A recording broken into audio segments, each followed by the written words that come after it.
Hello, everyone. So nice to see lots of faces here. I'm Philippa Ronquist. I am a third-year PhD student in philosophy at UCL and the very lucky supervisee of Veronique Munoz-Darde, who'll be our presenter.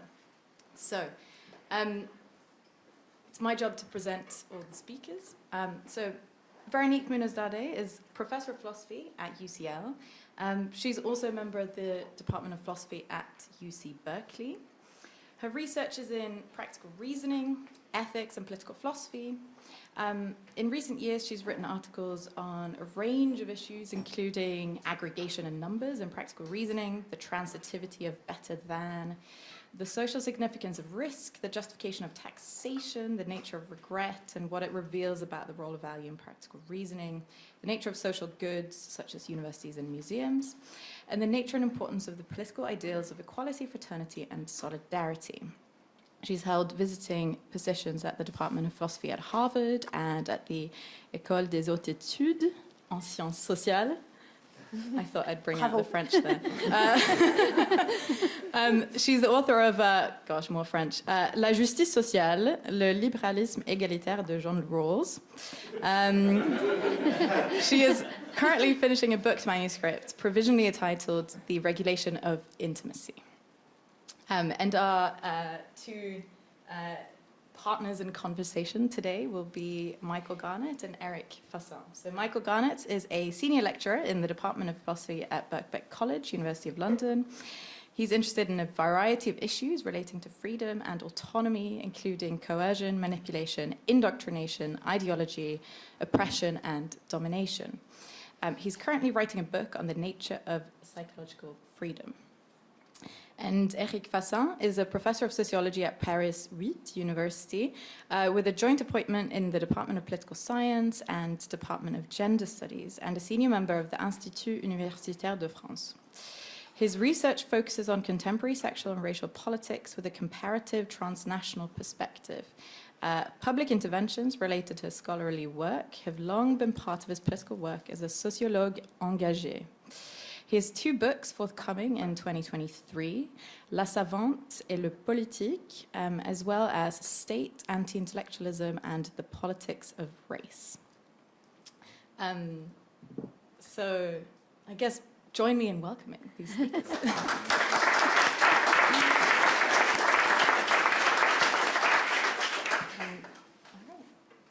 Thanks, Philippa. So we were told that we had to be in conversation. I will introduce just a few ideas, and then Éric and Michael will say something which addresses those issues. What I want to talk about, before that, I want to say thank you to Éric and Michael for being here. I'm very grateful, and I hope this is the beginning of a conversation that will continue beyond the 10 minutes. And I want to thank the organizers. So, consent to sex. There is now an abundance of writings in philosophy, in analytical philosophy, in philosophy more generally, in newspapers, conversations at different levels about consent to sex. It seems to have gone back to be much more visible than it was for years. And one can have sociological hypotheses, but I am bad at those, and I leave them to Éric. But it's interesting to see why consent is supposed to be the key element in thinking about permissible sex. In one way, it's obvious why. Consent has this magic. It makes the impermissible permissible. And so you can very well understand why we concentrate on consent. in another way, and here I coincide with the views of John Garnett, who is sadly no longer with us, but John and I came to the same view at the same time, namely that there was something a bit strange in thinking about having sex, where you had a patient and an agent, and the patient gave consent to whatever the agent was doing. And okay, the idea is, isn't sex, when it goes well, a joint action? Isn't, therefore, what we should think about, rather than thinking about it in terms of a patient giving access to something he or she has ownership over, to an agent? John had other views in addition. He thought that this was anti-feminist. I don't have those views. I simply think that if we think of sex which is going well, which is permissible, as joint action, then it's high technology. And I just want 4 words. We may be interested not in an action that an agent is perpetrating over a patient, and to which the patient gives consent, but in consensual joint action. And so that's, if you remember anything from what I said today, that's the message, that we are interested in consensual action. In thinking about sex which is permissible, we are interested in consensual joint action. And consent, if the action is joint and consensual, I'll add, is neither sufficient, most of you might agree quite easily, nor necessary, which many people find odd.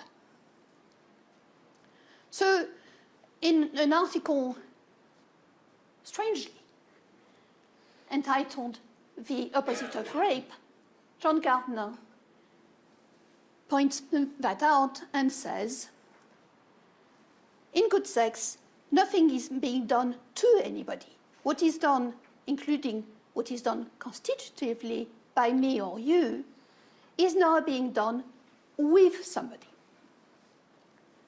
So not an agent doing something to a patient, but 2 agents doing something together, what we do with somebody.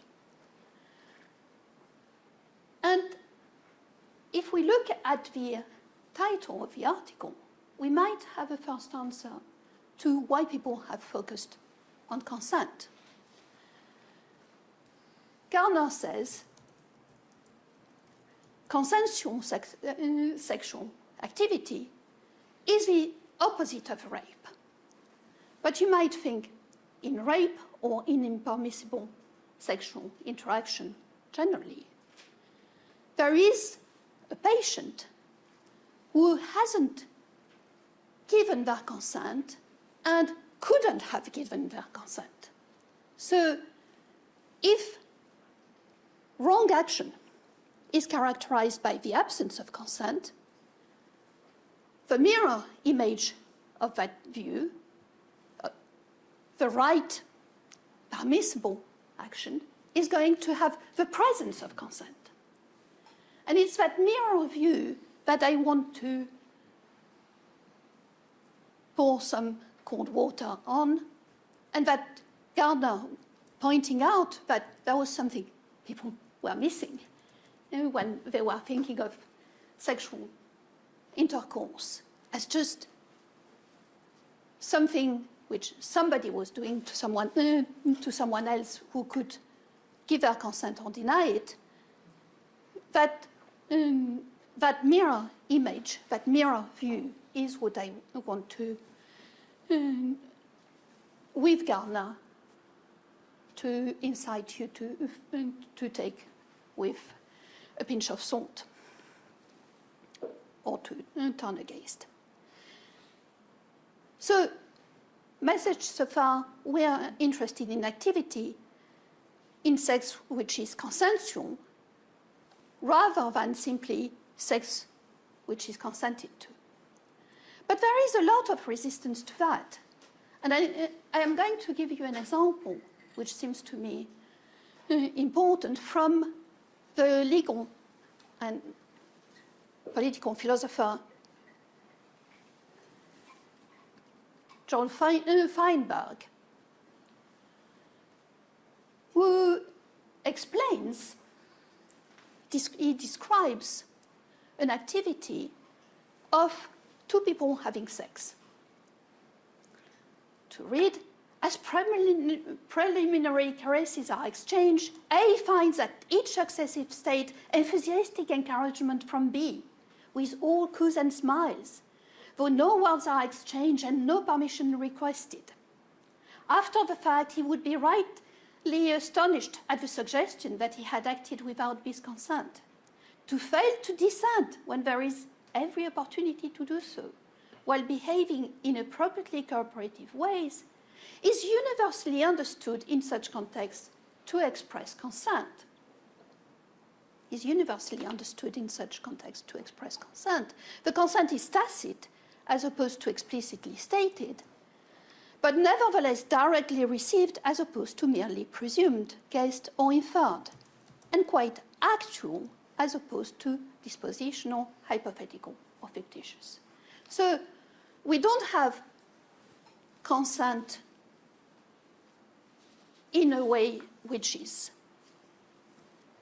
expressed as such consent, but we have, in fact, tacit consent, which is quite actual. Why does Feinberg insist, and he stamps his foot, saying, no explicit question is asked and no explicit answer is given, yet we would surely say the consent was not merely inferred, but actually expressed, and expressed not by silence, but symbolically appropriate conduct in the circumstances. Why does Feinberg insist that here there is consent, albeit tacit? Because he's making an assumption, which many people will make with him, namely that if the activity is consensual, what makes it consensual is an act of consent. And so he goes upstream to look for the act of consent and finds it in tacit consent.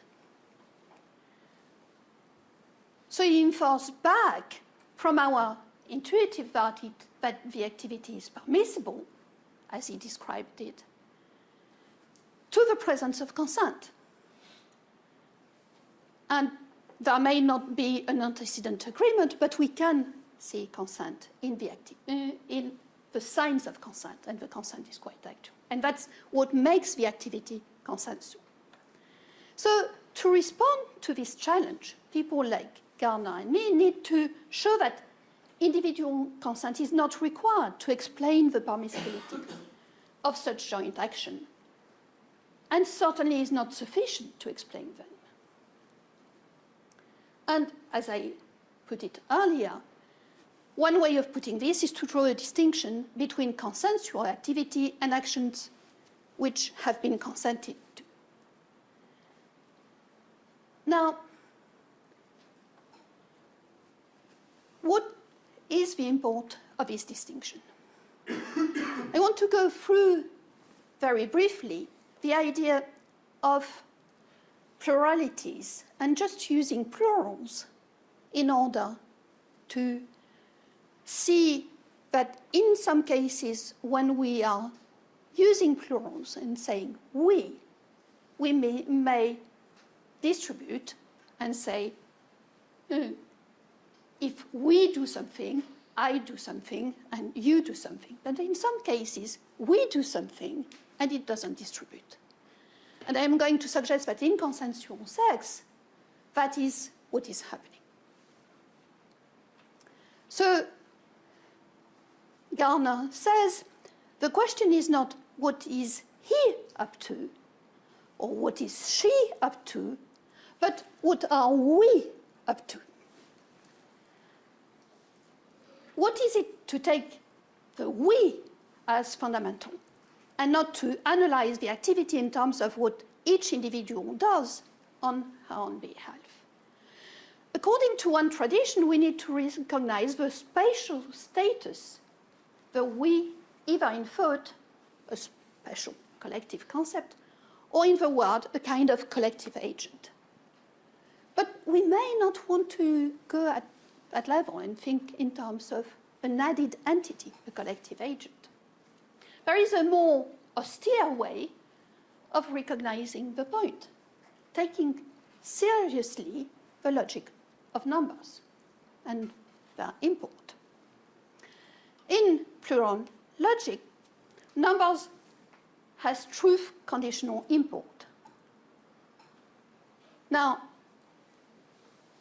we do not need, when we say we do not need to posit another entity. There are plural statements of which we can say whether they are true or not without positing that extra entity. To give an example, which I am saying applies to sexual activity. If I say, we surround Bentham House, we are all joining hands and we surround Bentham House. I am not surrounding Bentham House. Philippa is not surrounding Bentham House, but we are surrounding. And the suggestion I am making is that in sexual activity, that notion of plurals gives us a way of thinking of activities which are joint and consensual and plural, rather than think and that don't distribute. Okay, that's a very quick suggestion. I don't, of course, have the time to go into it, but I have shown my main move. Is it sufficient that an activity is joint to be consensual? No, you could have, there are questions of power. We could be surrounding Bentham House because someone ordered us to and put us under a threat. So it's not sufficient that it's joint for it to be consensual. What are the conditions for an activity to be consensual? Once we recognize that there can be power structures which make it non-consensual. Well, let me give an example. Mary and Paul bump into each other in the street. They talk and walk along together until they come to the edge of the village. And without any explicit discussion, continue walking to the ridge of a nearby hill. This is a coordinated activity. There are exactly two agents going for the walk together. As this story is told, there is no intrinsic hierarchy to the activity. Neither of the agents is in charge of coercing the other. This is a straightforward example of consensual activity. So, what is it for an activity to be consensual? Well, one might say consensual applies to plural activities as voluntary applies to singular agency. Consensual applies to plural activities as voluntary applies to individual agency. And one may be skeptical whether we can really give an analysis of what makes individual action voluntary. We can recognize particular examples of voluntary action. And we can identify defeating conditions for voluntariness. In fact, mostly we go through defeating conditions. It's coerced. But that we can give some examples and that we can give defeating conditions is not to say that we can give an analysis which provides necessary and sufficient conditions. In more fundamental terms, likewise, one may be skeptical that any analysis can be given of when activities are consensual. We can recognize particular examples, and we can identify defeating conditions for activities being consensual. For example, the presence of coercion. But this would not amount to an analysis. Now, return to Feinberg's account of tacit consent. Must we posit tacit consent as an element of the consensual activity in order to explain the permissibility of each agent acting as they do? One might respond, if an activity is not otherwise impermissible and is recognizably consensual, then there is no further explanation needed of its permissibility, and hence no distinctive normative role for consent, whether expressed or tacit, to play to explain the permissibility of the interaction. I guess I have exhausted my time. I'll therefore leave it here. Perfect.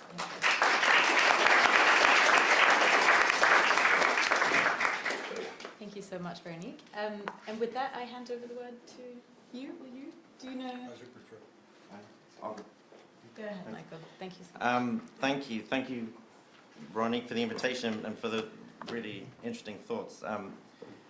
They've really got me thinking about what the role might be of prior consent in these cases of joint activity. And it's not something I've had occasion to think about before, but just very briefly, let me just say a few things on that. So I think it's helpful here to pull apart 4 different things. Get this one. Okay, so we have the joint activity.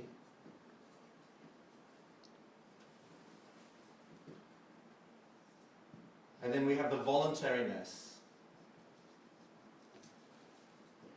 of the actions that part constitute that activity.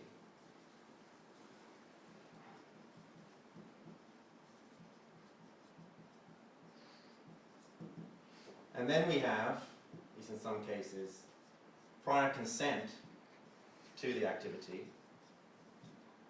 And then we've got the voluntariness of the prior consent. Okay. Now, in cases that are not cases of joint activity, right, in passive cases, for example, a medical case, where you consent to surgery and you're going to be knocked out with anesthetic, going to operate on you, there are no actions of yours that part constitute that activity being operated on. So the question of 2 doesn't arise. And all the normative work has to be done by 3 and 4. That's, I think, how to think about those cases. But in these cases of joint activity, we have actions that are partly constitutive of the activity itself. And it makes sense to talk about the voluntariness of those. And that raises the question, what possible work could 3 and 4 do in this case? Because surely what matters in a joint activity is not whether it was previously consented to, but whether the activity itself is voluntary right now. We call that the sort of normative redundancy worry about prior consent. right? That it's not, there's nothing for it to do. Because what makes more sense is to think about whether the activity is actually being voluntarily performed at the moment. Okay, so there's a possible response to this that I want to think about, which focuses on the epistemic role of consent. In a sexual encounter, each party has a duty to proceed only if they're reasonably satisfied that the other one is acting voluntarily. Right? And there's a delicate question here about what exactly counts as sufficient evidence in this regard. But one might think that explicit prior consent to the activity is extremely good evidence that it's voluntarily engaged in. Right? So one might think that prior consent has sort of this kind of epistemic purpose. But I think there's two things to say about this. Right? The first is that it's still not, prior consent is still not going to be either necessary or sufficient for the permissibility of the engagement in the activity. Right? It's not going to be sufficient because, of course, you can give prior consent and then change your mind. Consent can be withdrawn. And the existence of this sort of temporal gap between the prior giving of consent and the activity itself means it's never going to fully suffice. And it's not going to be necessary because presumably there are other ways in which one can come to have excellent evidence that the other is participating voluntarily in the joint activity. And I think to the Feinberg quote Veronique mentioned. Okay, and the second point to make about this is that a different kind of redundancy worry is liable to come back here, an epistemic version of it. Because prior consent is meaningful, right, only if it itself is voluntary.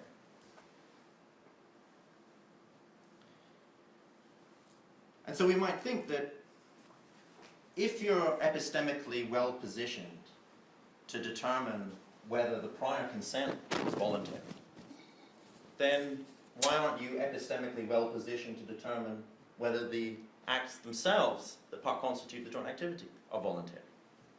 And conversely, if you're not well positioned to determine whether those acts are voluntary, why think you're going to be well positioned to determine whether the initial consent was voluntary? I mean, think, for instance, of a person in the grip of an extreme manic episode who tries to initiate sexual activity and says they consent. Right. Now, if you know this person well enough, if you know them well enough to see that they're not really in sound mind in this moment, then presumably you're also going to see that the consent they're giving also lacks the required kind of voluntariness. And on the other hand, if you don't know them well enough to see they're not in sound mind, right, they're a stranger you've just met or something like that, then whatever warrants you taking the consent at face value would presumably have also warranted you in taking their participation in the activity itself at face value. Okay. So I think that prior consent in these cases of joint activity that Veronique is drawing our attention to seem to be both normatively and epistemically redundant. Right.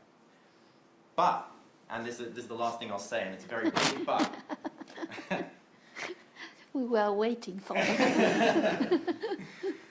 I think that in social contexts in which men and boys are taught, for example, that no doesn't always mean no, there is a potential important epistemic role for prior consent, and this is local and specific to the case of sexual joint activity and not to joint activities in general. Right, so we know that in some cases of sexual assault, the perpetrator believes falsely and without justification that the other person is engaged in the activity voluntarily. And telling people that they have to wait on an explicit yes from the other person in these kinds of contexts can be seen as a crucial corrective to that. Right?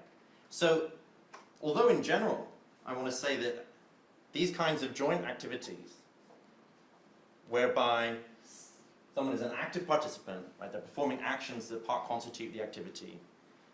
In those sorts of cases, normally, what really matters is two. up there. It's the voluntariness of those acts themselves. And there's no additional role for prior consent.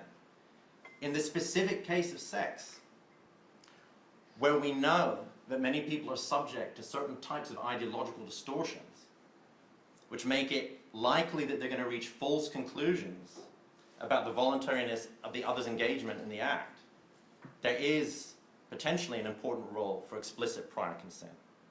Right? Because things like 4 are seemingly less immediately amenable to that kind of ideological distortion in this current kind of social context. So this is a contingent and local feature of these kinds of cases and not a general one about joint activity. Okay, I'll stop there. Thank you. Thank you. Philip, can I say one word? Yeah, of course. I agree. So nothing I have said actually needs to disagree with that point. This is elaboration. It's Fantastic. And with that, I'll hand over to Éric. Thank you very much. Thank you to the organizers, and thank you, Veronique, for suggesting my name. Thank you for introducing the discussion. I've been outed by Veronique as a sociologist, and so I will say, yes, there is more to individuals, to society, than just individuals. And I think that's one of the key elements in this. Actually, sex tends to be with more than one person, which tends to be the fun of it. So the Me Too paradox is that because there is this conversation about sexual violence, harassment, rape, the question of legal action has taken on more importance, hence the question of consent. And it has empirical dimensions.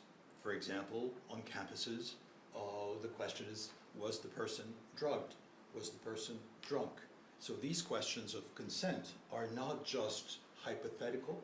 The conditions of consent are essential. But lo and behold, we realize that there's more to sex than consent, and more than is dreamt of in our philosophy. So the suggestion here is to have a shift in perspective, not to replace one thing by the other, but to introduce a different element. So the shift from right or wrong to good or bad, and the shift from individual to joint, the shift from singular to plural. And I will return to this plural. What I will try to do in response is to suggest that what may be interesting is to think about the articulation between consent and consensus. That's what I will focus on. That is not either or, but let's try to see how we can work with both at the same time, with the tension between the two. Let's look in particular at non-consensual consent. The first example is the whole debate about sex work. Abolitionists who talk about prostitution will say that consent is impossible by definition, because sex cannot be like that. The nature of sex makes it impossible. People who talk about sex work tend to say, yes, you can have consent, but it's consent without consensus. That basically it's not a we in the sex act. The idea is that, for example, there are rules about what not to do, or, for example, not kissing, or etc. Of course, there are many variations on this, but let's take that as an example of something that could be considered with consent, but without consensus. There's no we. Let me take a second example, which is slightly different, not very different, which is that of sex surrogates. Sex surrogates, for example, as was discussed by Mark O'Brien in a memoir he wrote many years ago, this man was paralyzed and experienced or was introduced to sex by a sex surrogate. And then there was the film that was made, The Sessions, which is the story of that. Now, what I find interesting is that, again, it's consent, it's a job. The woman who's doing that, in that case, is doing her job. But the whole effort is to make it non-consensual in the sense that it shouldn't create a we, because the number of sessions is limited. And it's even more limited if there starts to be a we. That is, the idea is to completely separate consent and consensus. Let me take a third example, which is that of sex with underage persons, children. I'm not sure what would be the best term in English at this point. So the question of sexual majority. What is interesting is that in theory, for example, in the US, there's the statutory rape definition, which means we don't need to know whether the person consents or not. By definition, it is called rape. Which means the question of consent is out of the picture. However, there has been a major discussion in France in the last few years because there have been sort of revisions of what happened starting in the 70s or in the 80s with the idea that there was a great deal of tolerance for sex with underage kids. And in particular, there's been the case of a writer, Gabriel Matzneff, and there's a woman who was his, shall I say, lover, but of course the words are complicated, when she was 14. And he kept bragging about having sex with underage kids in his writing. Now, what is interesting is that she wrote a book which is called Le Consentement, Consent, which seems to be impossible by definition. What she shows is that in some ways she consented. It was consensual. She explains that she was in love with him, but still it doesn't work. That is, it destroys her. She starts having all kinds of symptoms, for example, and it takes years and years to reconstruct herself. So the question then goes back to statutory rape. That is, it's not just does it feel consensual or does it look like there's consent because she never said no, she said yes, etc. So in fact, there's more to it than that. So I think it complicates the relationship between consensus and consent. Now, I now want to discuss briefly the question of negotiation. That is, if we want to think about consent and consensus together, not as separate, thinking about negotiation. And of course, one of the usual accusations against feminism, I mean, when I say usual, traditional, for centuries, is that it's anti-erotic. That is, basically, if you start talking about power, you cannot have fun. And for example, conservatives have been saying that in the last few years, saying, you're asking us to sign a contract before having sex. How boring, how unerotic, how anti-erotic. That's the usual argument, not mine.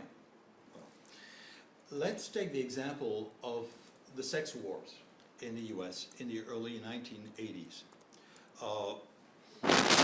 And in particular, let's look at the discussion of lesbian S&M. What was particularly interesting is the definition that was given, for example, on the front page of the book by the collective Samoa, which was called Coming to Power, an interesting title. And it's called SM, a form of eroticism based on consensual exchange of power. So what I find interesting is that the question of consent is not, contrary to the conservative fear, a preliminary. It's something that happens during the sexual encounter. It keeps unfolding. So there's a temporal dimension which is essential. It's an ongoing process. It's a constant negotiation. So it's exploring consent consensually. That's the erotics that it proposes. I'm not saying that everyone should convert to lesbian S&M, but I'm saying that it's an interesting exploration of consent, not taking it as a starting point, but as the very object of the erotic game. Looking to see how. 2 more minutes. Thank you. Now, let me take a second example. In 1993, there was a set of rules that was decided at Antioch College in Ohio in the US, and it was much discussed. It was basically the idea that yes means yes, and it required explicit consent at each step and each time. And of course, this became a source of comedy because you had to picture, okay, can I touch your elbow, and then your shoulder, and etc. And I will not go on, but you can imagine how it became, for example, a skit on Saturday Night Live, where you had to press a buzzer, and you had the woman who said all the time, it is date rape, and the man who was a frat boy who always said, it's not date rape, whatever happened. So it's comedy, and it's comedy why? Because in a way what it said is, let's introduce language into sex. That is, sometimes people talk. So the conversation is there, but it's also not just a conversation, it's a negotiation. This Antioch model was prolonged in California in 2014 with the affirmative consent, but it's pretty much the same rule. Now, how do we deal with this negotiation? I'll take one more minute, is that okay? One more. Brief. If we think not of conversation, but of negotiation, conversation presupposes a consensus. That is basically, we already get along and we pretty much know where we want to go and we just discuss it like that. In fact, it's a constant negotiation because otherwise we're leaving out of the sex act the politics. Power is not outside, it's part of the equation. It's a Foucauldian vision of things. That is basically, power is not just prior to all this. So you make, instead of the preliminary, the prior consent, what you have is preliminaries, that is negotiating consent as a neurotic gesture. Hence the difficulty of thinking about seduction, but I will not do that now. I wish I had time, but one word in conclusion. What does consensual mean? One thing that I would say, and that's why I insist on negotiation, is that it's not just the shift that you suggested from the third person, he or she, or they, to the first person of the plural, we. In fact, it's also a first person, I, and a second person, you, that are negotiating how a we might exist, or might not. So it's not just the end result, which is the consensus. The process takes an I and a you, and possibly more. So I'll stop there. Thank you. Thank you.